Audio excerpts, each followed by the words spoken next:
Assalamualaikum warahmatullahi wabarakatuh. Alhamdulillahi rabbil alamin. Wassalatu wassalamu ala asyrafil khalqi wal mursalin. Al-abdil mu'ayyad. Wal rasulil musaddad. Al-mustafa al-amjad nabiyina. Abil qasimi Muhammad. Amma ba'du. Baiklah, anak-anak kami yang dimuliakan Allah subhanahu wa ta'ala. Marilah kita mulai pelajaran kita kali ini dengan berdoa kepada Allah subhanahu wa ta'ala. Kita lanjutkan materi kita hari ini sebagai materi bahan ajar untuk kalian semua, yaitu menggapai kebahagiaan dengan sabar dan syukur, atau dalam bahasa lain adalah sabar dan syukur, keduanya merupakan kunci keberhasilan. Sebagaimana yang telah Ustadz terangkan kepada kita bersama, hadis ini adalah riwayat Imam Bukhari dan Muslim dari sahabat yang paling kita kenal, yang paling banyak meriwayatkan hadis Rasulullah SAW, yaitu Abu Hurairah radhiyallahu anhu. Baiklah, adapun tujuan pembelajaran yang dapat saya sampaikan kepada kita semua, yang harus menjadi catatan bagi kita adalah yang pertama, kita harus mampu menulis hadis ini yang berkaitan dengan sabar dan syukur, riwayat Imam Bukhari dan Muslim dari Abu Hurairah. Kemudian setelah bisa menulis, mampu membaca hadis ini dengan benar, ya, dengan bacaan yang fasih, yang sesuai kehendak huruf dan harokatnya seperti kita membaca Al-Quran. Kemudian Ustaz juga minta kita semua bisa menerjemahkan kata-kata mufradat hadis tersebut. Nah, di sini bagi anak-anak kami yang memperhatikan pelajaran-pelajaran sebelumnya, ada mungkin mufradat-mufradat yang telah kalian hafal, dan itu tidak perlu dicatat lagi untuk dihafal pada materi ini. Dan berikutnya, mampu menerjemahkan hadis yang diriwayatkan oleh Bukhari dan Muslim ini. Berikutnya, kita bisa menjelaskan kandungan hadis ini. Ya, ini sangat penting sekali. Kandungan hadis ini adalah sesuatu yang bisa kita bawa ke dalam kehidupan kita. Ya, mungkin skopnya madrasah, atau kita di rumah nanti, maupun kita nanti kehidupan sosial kemasyarakatan kita setelah kita sampai di rumah. Semuanya harus bisa kita implementasikan, kita terapkan di dalam kehidupan. Kemudian yang terakhir, apa kesimpulan dari hadis ini yang bisa kita bawa dan kita amalkan di dalam kehidupan sehari-hari.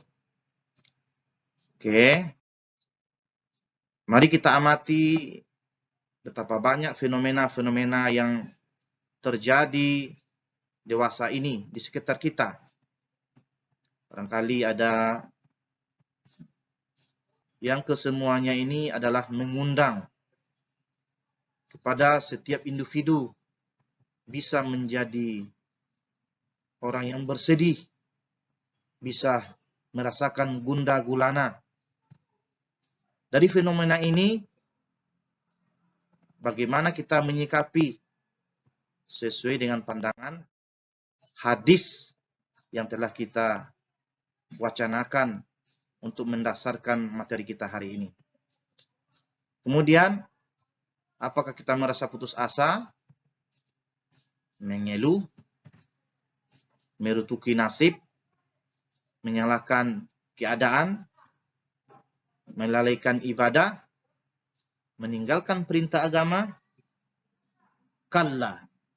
Ya, sekali-kali jangan seperti itu, wahai anak-anakku sekalian. Mestinya kita dalam fenomena ini bersabar, bersyukur, mencari sisi positif ya, menerima dengan lapang dada, mengadu kepada Allah Subhanahu wa taala. Meninggalkan ya, meningkatkan amal ibadah kita kepada Allah Subhanahu wa taala. Baiklah anak-anak kami sekalian, tentang masalah ini tentu kita harus mendasari pula dasarnya daripada Al-Qur'an. Allah Subhanahu wa taala berfirman dalam surat Al-Ankabut ayat 2, A'udzu billahi minasy syaithanir rajim. Bismillahirrahmanirrahim. Ahasiban nasu an yutraku an yakunu amanna أن يقولوا آمنا وهم لا يفتنون. Allah berfirman, apakah manusia itu mengira bahwa mereka dibiarkan saja, mengatakan kami telah beriman, sedang mereka tidak diuji lagi. Rasulullah Shallallahu Alaihi Wasallam bersabda, An Abi Hurairah radhiyallahu anhu, anin Nabi sallallahu alaihi wasallam qala, ma yusibul muslimu min nasabin wala wasabin wala hammin wala huznin wala azan wala ghammin hatta syaukati yushakuha illa kaffarallahu biha min khatayahu. Rawahul Bukhari. Tidaklah seorang muslim tertimpa rasa letih, penyakit, kesedihan, gundah gulana, gangguan, sesuatu yang menyesakkan hati, hingga duri yang menusuknya, melainkan dengan semua itu, Allah akan menghapuskan sebagian dari dosa-dosanya. Hadis riwayat Al-Bukhari. Apa yang dapat kita ambil dari hadis, dari kandungan hadis ini? Yang pertama, ya, tolong kita perhatikan. Yang pertama adalah permasalahan-permasalahan yang ada dalam hadis tersebut, yaitu permasalahan-permasalahan yang banyak kita rasakan hari ini dalam kehidupan sosial. Seperti letih, ya, kesedihan, gundah gulana, gangguan, sesuatu yang menyesakkan hati, barangkali secara fisik, duri yang menusuk atau paku atau kaca di jalan, termasuk dalam makna dari hadis Abu Hurairah ini. Kemudian yang kedua, jika bersabar dengan ujian atau permasalahan, maka akan Allah Subhanahu wa taala hapuskan sebagian dosa-dosa kita. Kemudian yang ketiga, berdasarkan hadis, penyakit merupakan sebab pengampunan atas kesalahan-kesalahan yang pernah dilakukan dengan hati, pendengaran, penglihatan, lisan, dan dengan seluruh anggota tubuh. Yang berikutnya, isi kandungan hadis adalah, terkadang penyakit itu juga merupakan hukuman dari dosa yang pernah kita lakukan. Nah, ini yang kita takuti. Allah berfirman dalam Al-Quran, dan apa saja musibah yang menimpamu maka adalah disebabkan oleh perbuatan tanganmu sendiri. Dan Allah memaafkan sebagian besar dari kesalahan-kesalahanmu. Asy-Syura ayat 30. Dalam surat lain juga Allah mengatakan, A'udzubillahi minasyaitonir rajim. Zaharal fasadu fil barri wal bahr bima kasabat aydin nas. Telah terjadi kerusakan di laut dan di darat adalah gara-gara ulah tangan manusia. Baiklah, anak kami yang dimuliakan Allah Subhanahu wa taala, dapat kita simpulkan pelajaran kita hari ini. Yang pertama, kehidupan seorang mukmin seluruhnya bernilai kebaikan dan pahala di sisi Allah. baik dalam kondisi yang terlihat membuatnya senang ataupun susah. Yang kedua, seorang hamba yang sempurna imannya akan selalu bersyukur kepada Allah ketika senang dan bersabar ketika susah. Maka dalam semua keadaan dia senantiasa ridho kepada Allah dalam segala ketentuan takdirnya, sehingga kesusahan dan musibah yang menimpanya berubah menjadi nikmat dan anugerah baginya. Yang terakhir, orang yang tidak beriman akan selalu berkeluh kesah dan murka ketika ditimpa musibah, sehingga semua dosa dan keburukan akan menimpanya. Dosa di dunia karena ketidaksabaran dan ketidakikhlasannya terhadap ketentuan takdir Allah Subhanahu wa taala, sehingga mendapatkan kesengsaraan. Anak-anak kami yang dimuliakan Allah Subhanahu wa taala. Apalagi yang harus kita maknai dan kamu pahami sekalian adalah secara metakognitif. Artinya apa?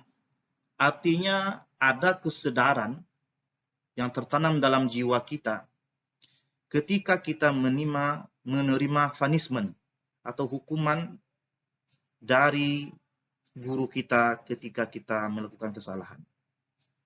Seorang santri yang bijaksana, seorang santri yang soleh, walaupun ia tersalah, ikhlas menerima dan bersabar di atas sanksi-sanksi dari aturan-aturan yang telah ditetapkan oleh sekolah. Demi apa? Demi terciptanya kedisiplinan dalam kehidupan kita. Saya kira ini adalah nilai yang harus ditanamkan di dalam setiap pribadi-pribadi santri, kamu sekalian kelas 7. Agar apa? Agar betul-betul makna hadis ini tertanam dalam kolbu kita masing-masing. Dan bisa kita rasakan hadirnya nilai-nilai itu di dalam lingkungan sekolah kita keseharian. Baiklah, mungkin ini yang dapat Ustaz sampaikan. Mohon maaf kalau ada dalam semester ini segala sesuatu tidak terletak pada tempatnya. Mungkin sikap Ustaz, mungkin cara komunikasi Ustaz dengan kalian, mohon dimaafkan. Marilah kita tutup dengan membacakan salawat kepada Rasulullah sallallahu alaihi wasallam. Mari ikuti Ustaz. Sallallahu rabbuna ala nuril mubin Ahmad Mustafa sayyidil mursalin wa ala alihi wa sahbihi ajma'in وعلى آله وصحبه أجمعين وبالله التوفيق والهداية ورضا والعناية فاستبقوا الخيرات والسلام عليكم ورحمة الله وبركاته.